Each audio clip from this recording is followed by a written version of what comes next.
You should do this before you start a client project. These are some of the things that I learned when I got my handwriting featured in an ad. You don't want to make the same mistakes that I did. If you're watching this in September 2020, I have a short announcement to make. So one day I got a client project and it was not what I expected it to be. So back in January 2018, I got a handwriting project. During this time, I was already doing chalk lettering, but once in a while, I would still get calligraphy and brush lettering commissions and some writing jobs for in-store promotions and events. I thought it was just one of those writing jobs that I had to do for an event, so I really didn't think much about this project. So one day, this ad agency contacted Scribblers Collective, a collective that I'm part of in Singapore, to basically look for someone who can do this project for them. To handwrite these words: treasure this book and heed the lessons contained within. Dad. It was a secret project, so I really didn't think much about it at that time, but in hindsight, I should have. At that time, it didn't really bother me finding out what it was. I just wanted some extra work, so I got on with it. The client brief was simple. It was just to send them a few samples of handwriting that portrays a structured and organized dad who's very stern and also wants the best for his children. So they wanted a handwriting style that is clean but at the same time rugged. So the client brief was just that, and they asked us to send a few samples so that they can shortlist what fits the most for their project. So after shortlisting, the end goal was to write these words on vintage paper to make it seem that this book was an antique. Along with an artist, I sent in a few samples and there were some back and forth exchanges to make sure that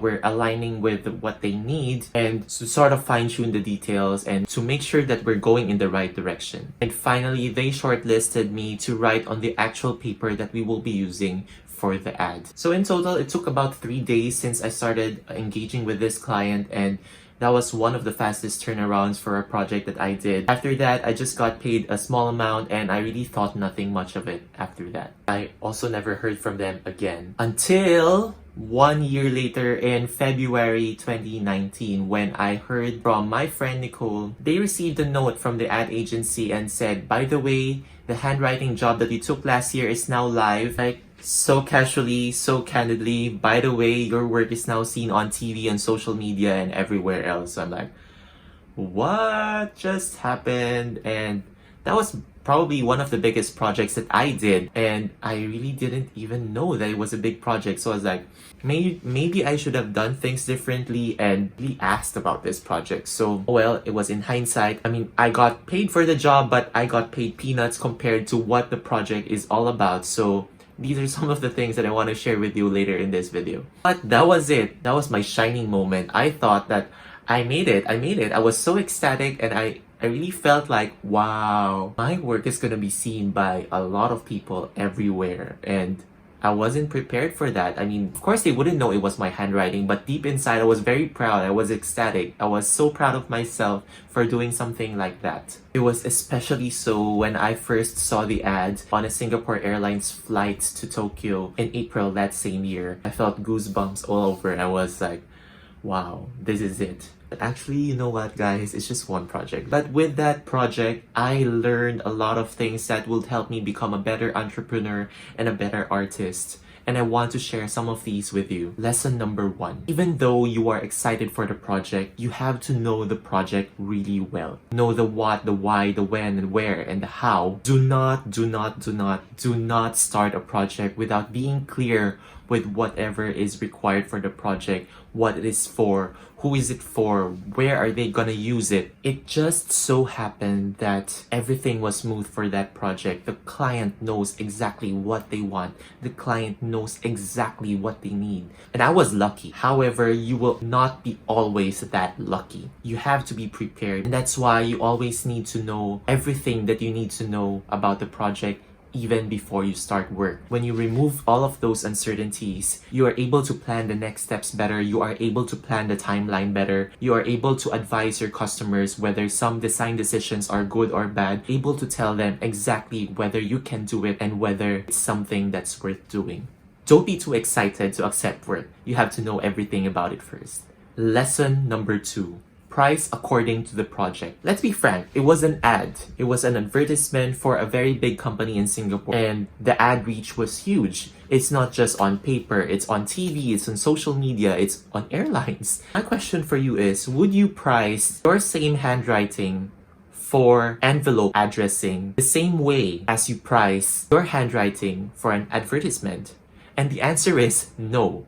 And this is what you should think about. Price would definitely not be the same when you work for a smaller project compared to an advertisement that's going on national and even worldwide reach. They cannot be compared. Another example is, imagine one of your friends asks you to do something for them. A lettering for a word love. It sounds so simple, right? And it's for a friend. Okay, so you finally agreed and worked on this lettering piece and sent it to them for a small fee. But now they suddenly decided to use your same design and print it over t-shirts and sold these t-shirts online. Pricing for personal use is very much different from pricing to be sold on products, to be shown on ads, and other purposes. I'm sure you would feel bad because you only designed the lettering piece to be used for personal use, but they decided to use it commercially.